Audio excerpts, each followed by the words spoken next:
앞을 내다봅니다. 월간, 오늘은 월간 이준석 편입니다. 개혁신당 이준석 의원 어서 오십시오. 네, 안녕하세요. 우리 왜 이렇게 오랜만에 보는 느낌이죠? 저는 그 사이에 지구 반대편으로 갔다 오기도 했습니다. 예. 해외 출장도 다녀오셨더라고요. 예, 진짜. 국회의장 모시고 그 브라질에 그 G20 의장단 회의에 제가 수행하고 왔습니다. 그러셨어요. 일부 혹시 오시면서 들으셨나 모르겠어요. 장해찬 전 최고 나왔던 일부 인터뷰. 그건 못 들었는데 밖에 장해찬 최고원이 있어가지고 잡담은 좀 했습니다. 대기실에서 예, 만나셨고요. 장해찬 최고원 요즘 완전히 잘 나간다고 신났던데요. 두 분 별로 사이 안 좋지 않아요? 그 장해찬 최고위원이랑 저랑 좋았던 시기가 10년이고요. 예. 저 장해찬 최고위원이 좀 어둠의 세계에 이제 빠지면서 한 3년 가까이, 2년 가까이 저 친구가 좀 방황한 거고. 그래요? 예. 그래서 좋았던 기간이 더 기네요, 그래도. 그 장해찬 최고도 고생 좀 했으니까 이제 밝은 세상으로 올 때가 됐죠. 그 어두운 세상에서 뭐 크게 비본 것도 없는 것 같고. 그렇겠습니다. 예. 알겠습니다. 아니, 일부 인터뷰가 뭐였냐면은 그 예. 지금 국민의힘에 떠들썩한 단계, 예. 당원 게시판의 줄임말, 단계 논란을 일부에서 다뤘는데, 예. 그 같은 당, 개혁신당의 천하람 원내대표가 예. 국회 운영위에서, 제보를 하나 소개했는데요. 네. 이게 좀 흥미롭더라고요. 어떤 제보를 천하람 원내대표가 받았느냐. 대통령실의 강기훈 행정관, 네. 이분 음주운전 했는데도 지금 대통령실 복귀해서 잘 다니고 있다. 네. 강 행정관이 당원 게시판 논란하고 연결이 돼 있어서 지금 경질하지 못하고 있는 거다라는 제보를 받으셨다는 거예요. 저는 뭐 그 천하람 그 의원이랑 그거를 뭐 상의해보지도 않고 이런 거 물어보지도 않는데요. 딱 들으면 느낌이 뭐냐면, 아, 한동훈계에서 흘렸겠구나, 천하람 의원한테. 아, 그 제보가 거기서 흘러간 거 아니냐? 그렇겠죠. 이거 이렇게 해가지고 뭔가 자신들에 대한 공작인 것처럼 말하고 싶은 사람은 한동훈계밖에 없을 거거든요. 그러니까 너무 티나는 정보를 흘린 게 아닌가라는 생각이 들어가지고, 뭐 한동훈계가 지금 당황한 것 같습니다. 그런 거 흘리려고 하는 거 보니까. 아니, 근데 강기훈 행정관이 왜 갑툭튀 여기서 등장하는 거예요? 뭔가 이제 좀 그 최근에 음주 사건도 있고 그러다 보니까 예. 좀 이미지가 부정적일 수 있는 인물이 이걸 기획하고 있다, 이런 설을 흘리려고 하는 게 아닐까요? 아. 근데 뭐 전혀 확인되지 않은 정보일 것 같은데요. 그 사실은 이준석 의원도 당대표 시절에 뭐 윤리위에 올라가고 고생을 좀 했었는데, 네. 한동훈 대표도 지금 당무감사 얘기, 막 윤리위 얘기 이런 게 나오거든요. 네. 일단 당무감사 하는 게 맞다고 보세요? 아, 이건 당무감사 꺼리도 안 돼요. 이거는 제가 이거는 당의 홍보국에 얘기해가지고요. 네. 이거 누군지 빨리 알아봐라 하면은 뭐한 30분이면 알아서 알려줄걸요? 이걸 뭐 거창하게 당무감사위원회를 열어가지고, 당무감사위원회 열면 뭐 하겠습니까? 홍보국에 얘기해가지고 누군지 알아봐라 이거 할 텐데, 그냥 당대표 지시로도 할 수 있는 사안입니다, 이거는. 그러면 이준석 의원이 지금 당대표라면 난 그냥 빨리 당무감사 하라 이렇게 하셨을 것 같아요. 아니, 지금 한동훈 대표 입장이라면. 어이구, 제가 만약에 문제가 될 만한 일을 했으면은 지시 안 하겠죠? 네. 네. 제가 문제가 될 일이 없으면 바로 지시해서 벌써 30분 만에 해결했겠죠. 그러니까 지금 왜 지시 안 할까요? 합리적인 선에서. 네. 그렇게 의심하신다. 네. 알겠습니다. 자, 그 이야기 그렇고. 네. 이준석 의원 본인하고 관련된 네. 얘기로 좀 넘어가 보겠습니다. 지난 14일에 해외 출장 마치고, 해외 순방 마치고, 예. 귀국해서 공항에서 했던 발언, 네. 기자들이 이제 질문이 있었죠. 거기에 대해서 한 발언이 상당한 화제였습니다. 잠깐 듣고 올게요. 저도 이제 기록을 몇 개 찾아봤는데, 대통령께서 공천 시기에 저에게 활발하게 소통하신 기록도 다 확인해봤습니다. 어떤 것들인지. 제가 참 옛날 생각나면서 참 웃겨서 말도 안 나오는 것들도 많이 봤고요. 예를 들어서 대통령께서 어느 도당위원장이 이준석이 말을 안 듣는다고 대통령에게 읍소해가지고 저한테 특정 시장 공천을 어떻게 해달라고 하신 적도 있고, 그리고 또 서울의 어떤 구청장 공천을 또 이제 지금 있는 사람들이 경쟁력이 없으니까 주는 게 좋지 않냐 이런 말씀하신 것도 있고, 뭐 이런 거 저도 오랜만에 새록새록 이렇게 다 찾아봤습니다. 그래가지고 뭐 검찰이 그런 부분까지 궁금해할지 모르겠지만은, 만약 궁금해한다면은 일체를 다 얘기할 생각입니다. 웃겨서 말도 안 나옵니다. 저게 그거잖아요. 그러니까 아까 말했던 시장 공천이라는 거는, 네. 그 시장을 공천을 줘야 되는 이유가, 원래 대표님 그 공천은 당협위원장이나 도당위원장이 주란 대로 줘야 되는 거 아닙니까? 저한테 막 그러고, 나중에 구청장은 당협위원장들이 다 반대하는 사람이었거든요. 네. 근데 그 당협위원장들 뭐 제대로 된 사람들 아니니까 그 사람들 무시하고 이렇게. 그래서 똑같은 대화인데 앞뒤가 안 맞는 소리를 막 하니까 아 이건 철학도 없고 근본도 없는 얘기구나. 그래서 웃긴 얘기죠. 그러니까 그게 그래서 웃겼다 얘기하시는 네, 거고. 웃긴 거고. 그게 지금 그러니까 요날 요게 얘기했던 특정 시장하고 특정 구청장이 네. 그 다음 날 보충 설명을 하셨어요. 예, 하나는 예. 포항시장이고 하나는 서울 강서구청장이다. 근데 제가 그걸 얘기 안 하려고 했던 게 네. 포항시장은 뭐 지금 현직 시장이시니까 이강덕 시장님 굉장히 훌륭한 분이고 이런 일체의 뒤에 대통령이 이런 걸 모르고 계실 거예요. 네, 얼마나 이런 상황이 구질구질한 상황이 있었는지를. 그러니까 그냥 그 포항 시민들 50만 포항 시민들한테 뭐 심려를 끼치고 그러고 싶지 않아가지고 얘기 안 하려고 했는데 또 워낙 파다한 얘기라 가지고 그냥 기자들이 바로 취재해내더라고요 그 당시. 예. 이 두 가지 케이스뿐만 아니라 더 있다. 한 8가지 정도 의혹 보따리가 있다. 맞습니까? 장성철 소장이 저랑 통화한 다음에 그런 주장을 하시는데 제가 NCND 하겠습니다. NCND면은 저는 그거는 맞구나 이렇게 해석하거든요. 그것도 NCND 하겠습니다. 그러면 맞구나 저는 그렇게 또 해석합니다. 그것도 NCND 하겠습니다. 예. 그렇군요. 8가지.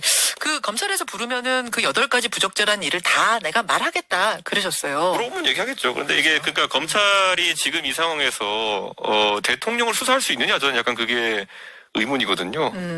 제가 만약에 검찰이 대통령과 그 주변 사람들에 대한 수사를 할 의향이 있다 그러면 이런 정보를 제공하는 게 뭐 당연히 인지상정이겠지만은 수사를 그쪽으로 갈 생각이 없다 그러면은 오히려 정보만 주는 거잖아요. 그러니까 오히려 그렇게 했을 때는 혹시라도 그런 정보가 대통령 측으로 유출되면은 방어 논리만 개발할 수 있게 해주는 거니까. 대통령에 대한 그러니까 공천 개입, 지금 명태균 씨, 김영선 전 의원 구속됐고 거기에 대한 공천 개입 의혹을 이렇게 수사하다 보면 당연히 대통령 또 김건희 여사에 대한 수사까지 가지 않겠습니까? 왜냐하면 지방선거 공천은 더 복잡한 게 뭐냐면은 그 정진석 비서실장이 그 당시 공관위원장이었어요. 예. 그리고 어제도 이제 제가 항상 얘기했지만은 이분이 되게 신기했던 게 본인이 공관위원장을 뭐 사실 대단한 능력이 있어가지고 한 건 아니거든요. 그냥 다선 의원이니까 부탁을 드린 건데 저한테 강하게 요구했던 게 그 3명의 그 이준석 대표 체제 하에서의 그 총장들을 빼달라. 원래는 당연직으로 그분들은 참여하는 당연지구 건데. 사무총장과 전략부총장과 네. 조직부총장이 들어가게 돼 있는데 네. 그분들이 이제 한기호 사무총장, 강대식 조직부총장, 그다음에 지금 정무수가 홍철호 전략기획부총장이었거든요. 네. 이분들 빼달라고 해서 뺐어요, 2분을 거기서. 어허. 그러니까 그 정도로까지 빼가지고 이제 뭘 얻고자 했느냐. 예, 그거는 제가 이준석의 힘을 약화시키고자 했다 그렇게 보시는 거군요. 이런 절차가 있습니다. 공천에서 만약에 불복이나 아니면은 최고위가 예. 공관위의 판단을 존중하지 않으면은 예. 그 최고위에서 재심을 요구할 수 있습니다. 예. 근데 그 최고위에서 재심을 요구했을 때 공관위에서 3분의 2 이상의 의결로 다시 올려보내면 확정이 됩니다. 네. 최고위의 의견과 무관하게. 그러니까 아마 그 3분의 2 이상의 절대 다수를 필요로 했을 거다. 왜냐 이런 사고가 터지면은 힘으로 찍어 눌렀어야 됐을 테니까 라는 생각을 하고 있는 거죠. 그러면 정진석 공관위원장이 을 거기 뭐 다선이라고 안 친 이유는 결국 대통령실에 입김을 넣기 위해서 어떤 의사를 전달하기 위한 매개체로서 그분을 쓴 거다 이렇게 보시는 거예요? 이준석의 힘은 이준석 대표의 힘은 빼고 어쨌든 임명한 사람은 저니까요. 저는 임명했는데 원래 공천이라는 게 견제 장치가 많습니다. 아까 말했던 것처럼 당대표가 그런 지명하는 그 공관위원들도 있고 한데 당대표가 지명하는 공관위원들이나 최고위 지명하는 공관위원을 다 뺐어요. 그래가지고 저는 굉장히 이거는 애초부터 그 사고가 예고되는 상황이었다. 예. 그 녹취가 하나 공개가 됐는데 예. 이 김건희 여사하고 이준석 의원 간의 통화 내용을 뉴스토마토가 공개한 거였는데 저는 이게 무슨 상황인지 잘 모르겠어서 당사자가 나오시면 제가 질문한다고 네. 했었거든요. 한번 듣고 오겠습니다. 네. 이준석입니다. 아유, 우리 대표님. 예. 네네네. 아유. 다른 날에 상의를 일이 있어가지고. 네네. 서초동에 있어가지고 별일이 나가지고요. 아, 수치도 아니네. 저녁 뭐 제가 말씀하니까. 아, 여기 오시면 10분, 15분에 도착하세요? 예. 아, 그럼 오세요, 그럼요.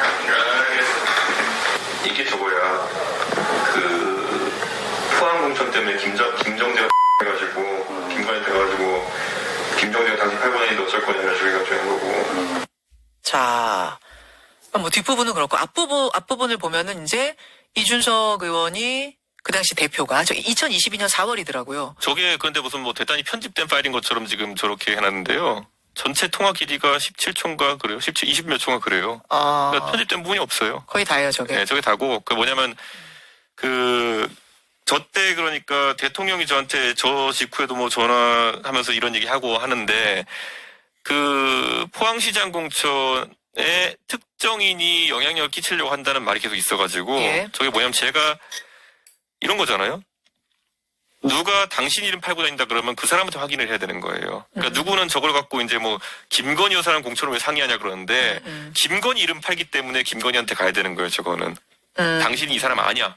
네, 다른 사람 그래서 가가지고 제가 하도 이제 말을 돌리고 이러니까 아크로비스타에 가가지고 제가 사실 다른 사람한테 제가 김건희 여사 아크로비스타에 현재 있다는 걸 듣고 갔어요. 예, 그 예. 근접 수행하는 분한테 예. 가가지고 당신 지금 있지? 당신 그러면 내가 지금 바로 가서 얘기할 테니까 바로 얘기하자. 뭐 밥 드실래 이랬는데 밥도 안 먹었어요. 그래서 무슨 얘기 하셨어요? 그 김정재 의원이 뭐 이렇게 뭐 경북 소당위원장인데 네. 공천 때문에 지금 굉장히 무리수를 많이 둔다. 당신 혹시 누구누구를 공천 줘야 되는 상황이 있거나 내가 알아야 될 게 있느냐? 그랬더니만은 이건 제가 처음 얘기한 건데 그때 김건희 여사 저한테 뭐라 그랬냐면은 저는 김정재라는 사람 몰라요라 그랬어요. 아, 김정재 의원 몰라요? 네, 그렇게 얘기했어요. 어. 그래서 저는 거기서 오케이, 난 목표 달성. 어. 이 사람이 모른다 그랬으니까 난 가서 그러면 그걸 그대로 바탕으로 해서 그러면은 전혀 그런 게 없다는 식으로 자기가 얘기한 거니까 공천 장난친 거 다 이제 무효화시키고 아하. 똑바로 공천하면 된다. 그러니까 저는 굉장히 특수 목적으로 간 거예요. 이 사람한테 가가지고 단도직입적으로 당신 이거 어떻게 된 거냐. 아니 근데 거기서 만약 몰라요 했으니까 일이 뭐 간단하게 끝났지만 거기서 알아요. 제가 그렇게 얘기했어요라고 했으면은 이준석 그 대표가 그 들어줄 생각은 아니셨을 거 아니에요. 아니니까 갔죠. 가가지고 그렇게 하지 마시오 이랬어야 되는 거잖아요. 장 보러 간 거고 당신 이렇게 하면 되냐 안 되냐 이렇게 해가지고 그리고 개입하지 마시오 이랬어야 되는 거잖아요. 당연하죠. 근데 거기서 저한테 몰라요 그래가지고 저는 알겠습니다 나왔어요 그냥. 아 그렇게. 근데 그게 저도 약간 예측 못한 답변이긴 한데. 그러면 김 여사는 개입 안 했다는 얘기인가요? 그러니까 거기까지가 자기 주장인 거죠. 아 주장은 근데 여하튼 그랬다. 그렇게 하고도 일 처리가 안 돼가지고 대통령이 저한테 제가 그래서 다시 이제 전화 통화로 그거 얘기하는 게 그겁니다. 그 다음에. 그러니까 저게 먼저였어요. 그다음에 이틀 뒤인가 대통령 얘기 하나만서 하는데 뭐 김정재가 울고불고 저한테 또 뭐 이게 또 시작된 거죠. 또 이제 보면은. 그러니까 김정재 의원이 왜 울고불고 했다는지 사실인지도 모르겠지만 대통령 그렇게 얘기했고 네. 왜 울고불고 했는지는 김정재 의원한테 물어봐야겠죠. 그러니까 이야기가 조각조각 막 앞뒤가 섞여서 나오니까 되게 따라가기가 복잡해요. 그냥 제가 훅 질문 드릴게요. 그 당시에 대통령이 가장 힘이 셀 때 지방선거와 재보궐선거가 있던 그때 네. 대통령이나 김건희 여사가 얼마나 개입한 겁니까? 그러니까 제가 말씀드리잖아요. 이 건은 이 포항시장 공천 건은 아주 무리수를 둔 거예요. 그래가지고 지역에서도 난리가 났고 예. 저도 난리가 났고 권성동 원내대표 난리가 난 거예요. 예. 그러니까 이거는 이슈화가 돼서 바로 잡힐 수 있었던 것이고 나머지 이번에 보면 뭐 어제 보면 평택시장 공천 이런 예. 얘기 나오는데 평택시장 공천은 대통령이 저한테 뭘 말을 한 게 없어요. 어떤 상황에서도. 그렇기 때문에 저도 이상하다 하지만 제가 뭔가 지적을 지금 못하는 거예요. 제가 아는 범위 내에서 해야 되기 때문에. 이상한 공천을 짚으면 많죠. 많아요. 그리고 그 얘기 나왔던 강서구청장 공천 같은 경우에는요. 그건 전결 사항이에요. 그러니까 그 당시에 그 박성중 시당위원장이었고 그때 박성중 시당위원장 인수위원인가 그래가지고 공관위원장은 뭐 다른 분이 했고 뭐 이럴 텐데 원래 구청장은 서울시당 전결 사항입니다. 그러니까 여기 올라오지도 않아요. 최고위원회. 아 그렇습니까? 네, 그래가지고 어떻게 되는지는 모르는데 그거는 대통령이 저한테 전화를 하면서 또 얘기를 했으니까. 뭐라고 얘기했어요 그때는? 아까 얘기한 것처럼 그 당협위원장들이 그 아무리 반발해도 그 사람들이 뭐 하는 데서 민주당 도와줄 일 있냐 또 지면 안 되니까 무조건 이 사람 해야 된다 이런 식으로 했죠. 그 지금 두 가지 뭐 세 가지 이야기하셨고 네. 또 하나가 대통령실 대변인이었던 김은혜 의원이 갑자기 경기도지사 선거에 출마를 하죠. 네. 그러면서 가장 유력한 후보였던 유승민 전 의원이 고배를 마시는데 혹시 요 과정에도 뭐가 있었습니까? 그것 때문에 근데 그건 표면적으로 경선에서 유승민 의원이 진 거거든요. 예. 그러니까 그거는 말이 나오기가 뭐 사실 쉬운 상황은 아니고. 근데 김은혜 저 대변인이 갑자기 나오는 과정이 좀 다들 의아하긴 아니, 했잖아요. 그거는 척하면 척이죠. 그거는 대통령이 그 뒷배가 되어준 게 맞겠죠. 그런데 했는데 나중에 그에 대한 파생으로 뭐 전 사실 안철수 의원이 개항을 나가기를 바랬거든요. 예. 그 당시에 충분히 안철수 의원도 지명도가 있고 인기가 있었고 이재명 대표를 거기서 개항해서 잡아두면은 사실 민주당은 굉장히 난감한 상황이거든요. 그래서 저는 안철수 의원이 이기면 좋고 이길 거라 봤어요. 저는 총력 지원하면은. 네네. 뭐 만약에 안타깝게 석패한다 하더라도 정권 초니까 안철수 의원이 다른 역할을 할 수 있는 거 아니겠습니까? 네. 그래서 그런 걸 이제 당에서 전략을 논의하고 있었는데 대통령이 이제 사실 김은혜가 또 울고불고 그래가지고 김은혜가 뭐 저한테 전화 와서 뭐 이렇게 울고불고 근데 뭐 제가 얘한테 가라고 뭐 하는데 이거 어떻게 뭐 하겠습니까 이러면서 해가지고 안철수 의원을 분당갑에 줘야 된다. 뭐 그런 취지로 얘기했었죠. 울고불고, 잠깐만, 울고불고 해서, 이게 저는 솔직히 뭐 김은혜가 울고불고 했다를 믿는 건 아니고요. 왜냐하면 대통령 합법이 그런 것 같아요. 누가 전화하면 계속 울고불고 하는 것 같은데. 근데 그래서 그런 식으로 말씀하시니까 사실 당의 전략과는 상당히 좀 다른 부분이 있었죠. 그러니까 안철수 의원은 내가 거기 분당에 가게 된 것이 이준석 대표의 권유로 압박이라고 표현하셨던가요? 그걸로 가게 됐다 이제 이렇게 얘기하시던데. 거의 이재명 대표가 국토부에서 협박받았다는 거랑 비슷한 수준인 것 같은데. 네, 거의 뭐. 그렇습니까? 예, 본인이 그렇게 느꼈다는 건지 모르겠지만은 이준석이 안철수에게 제발 분당갑을 나가달라고 압박했다는 거를 지금 듣는 순간 믿겨지시는 청취자가 있습니까, 지금? 예. 아니, 그럴 수도 있는 거 아니야? 또 안철수 의원 이야기 들어보면은 그렇게 느낄 수도 있을 것 같은데. 아니면 전혀 아닙니까? 저는 단일화도 반대했던 사람이거든요. 예. 그리고 저는 그런 상황에서 분당을을 제가 가라고 압박할 정도로 제가 간절했다. 분당갑을요. 분당갑은 죄송하지만 그 당시 상황에서 굉장한 우세 지역구입니다. 예. 우세 지역구에 누가 제발 나가달라고 부탁하는 경우는 없습니다. 알겠습니다. 안철수 의원이 뭐 해명을 하려다 보니까 기상천외 한 해명을 한 것 같은데. 아하. 예. 알겠습니다. 그나저나 명태균 씨의 변호를 맡은 후에 이준석이 악의 축이다 이렇게 주장을 해왔던 김소연 변호사 최근 돌연 사임을 했습니다. 최근이 아니라 어제죠. 예, 김소연 변호사가 사임을 했어요. 변호를 맡았던 것도, 명태균 씨 변호를 맡았던 것도 갑작스럽고, 또 굉장히 적극적으로 일하다가 갑자기 사임을 한 것도 좀 갑작스럽고, 악의 축으로 지목당했던 분으로서 이 상황은 어떻게 보고 계십니까? 김소연 변호사가 이거 사건 전에 무슨 사건 변호인인지 기억나세요? 아니요, 저는 기억 안 나네요. 김성진 아이카이스트 대표 변호인했습니다. 성상납 사건이 뭐 이런 거 했던 거. 결국은 무혐의 받으셨던 당연하죠. 그 성상납 사건의 변호사셨어요? 그러니까 이분이 여론의 주목을 받을 때는 이 또 그런 논란이 있는 인물의 변호인 맡으셔가지고 이준석 까는 얘기 하시면서 이제 또 주목을 받은 것 하신 건데 글쎄요. 이제 대중이 아실 거라 생각합니다. 어떤 상황인지를. 이분이 한 이틀 정도 이제 그 역할 안 하시고 나니까 세상이 평온하잖아요. 네.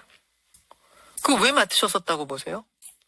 가가지고 이제 명태균 사장은 시원하게 구속시키고, 그 다음에 이제 결국에는 거기서 뭐라도 이제 뭐 검찰 조사 과정에 나오는 다른 정치인들 음해하고 이럴 수 있는 정보들 밖에다 퍼나르려고 한 게 아닐까. 실제 결과적으로 그렇게 됐죠. 의뢰인은 시원하게 구속되고 지금. 네, 의뢰인이 뭘 방어했는지도 아무 기억이 안 남잖아요. 명태균 씨는 구속되고. 김소연 변호사가 명태균 씨 입장에서 뭔가 방어했던 게 기억이 나시나요? 아니 뭐 제가 자세하게 안 들여다봐서 기억이 안 나는 건지 모르겠습니다만 제가 딱 기억은 안 납니다. 매일 뉴스를 다루신 분이 기억 안 나면은 이게 안 나는 건데, 그러니까 뭔가 저도 이 뉴스들 뭐 저한테 계속 이제 확인들이 들어오니까 많이 보는 편인데 정확히 명태균 씨를 어떻게 방어했는지는 기억이 안 나거든요. 그러니까 그런데 기억에 남는 거는 이준석이 악의 축이다부터 해서 이준석이 김종인 위원장은 또 그 김종인 위원장 시기에 이분이 뭐 유성 당협위원장이 그랬는데 대전에 그 달림은 영찰원과 현수막 거시고 이런 것 때문에 문제되고 이래가지고 또 당협위원장에서 또 물러나시고 이런 일들이 있었거든요. 그러니까 뭐 김종인 위원장은 그 조사받을 때 딱 한 번 이름 나왔대요. 뭐로 나왔냐 들어보니까 22년 4월에 김종인 위원장이 명태균 사장에게 대구시장 선거를 앞두고 유영하랑 김재원이 단일화 할 것 같아? 그걸 물어봤다는데 그때 김종인 위원장은 비대위원장도 그만둔 지 한참 뒤였고 네네. 선거 캠프에 있었던 것도 아니고 아무 직도 없는 상황이었는데 그거 물어봤다고 해가지고 검찰이 뭐 김종인을 조사할 거다부터 시작해서 이런 거 다 누구 입에서 나왔나요? 그러니까 저는 이건 되게 특이한 상황이라고 봅니다. 김소연 변호사가 그런 명태균 씨 변호를 맡은 것도 그리고 지금 갑자기 그만둔 것도 용산의 뜻이라고 보십니까? 용산까지인지는 제가 확인할 방법이 없죠. 그런데 원래 그분이 뭐 그런 거 좀 좋아하시는 분이니까. 그러면 그냥 어떤 자신의 정치적인 입지를 위해서 좀 이렇게 관심받는 사건을 맡았다 그냥 그렇게 보시는 이런다고 거예요? 정치 잘할 수 있는지 모르겠지만 하여튼 무슨 목적인지 모르겠습니다. 알겠습니다. 아니 그나저나 지금 명태균 씨의 어떤 행보나 이런 것들을 보면 아니 이분이 어떻게까지 이런 것도 개입하고 저런 것도 개입하고 했나 싶은데 그런 분하고 이준석 의원은 어떻게 이렇게 친해지셨어요? 이렇게 보시면 돼요. 명태균이라는 그 사람이 결국에 선거 컨설턴트냐 아니면 여론조사업을 주업으로 하는 거냐 이런 거는 사실 모호성이 있죠. 근데 일반적으로 여의도에 있으면은 정보를 실어 나르는 사람들이 굉장히 많습니다. 예. 그런데 여기서 이제 저나 아마 뭐 김종인 위원장도 그랬을 것 같고 대부분이 그랬을 것 같은 게 명태균 사장이 창원 베이스의 사람입니다. 예.